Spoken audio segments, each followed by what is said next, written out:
특검의 수사 기간이 이제 일주일도 채 남지 않았습니다. 네, 연장을 기대하기 어려워진 가운데 특검은 관련자 기소에 주력하고 있습니다.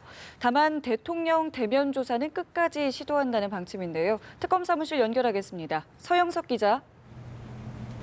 네, 매일 아침 새로운 소환자를 기다리며 북적이던 이곳 특검 사무실도 오늘은 다소 차분한 모습입니다. 이제 특검의 1차 수사 기간 만료까지 일주일도 남지 않았는데요. 특검 관계자는 지금까지의 수사 내용을 들여다보며 아직 재판에 넘기지 못한 관련자들에 대한 기소 계획을 세우고 있다고 전했습니다. 수사 기간 내에 재판에 넘기지 못한 경우 관련 사건 기록은 검찰로 넘겨야 하는데요.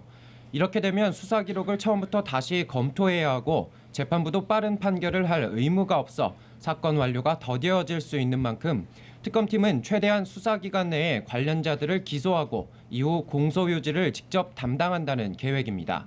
우선 덴마크 검찰이 정유라 씨에 대한 송환 결정을 다음 달로 미루면서 정 씨 조사는 검찰로 넘어갈 것이 확실해졌습니다.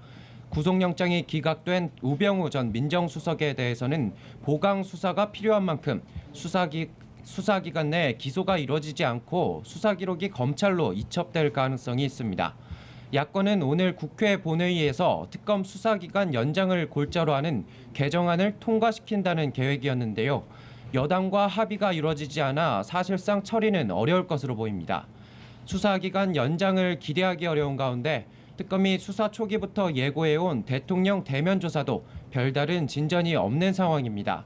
다만 특검은 수사 기간 마지막 날이라도 박근혜 대통령에 대한 대면 조사를 해야 한다며 의지를 드러낸 만큼 관련 협의를 이어가고 있습니다. 특검 사무실에서 연합뉴스 TV 서영석입니다.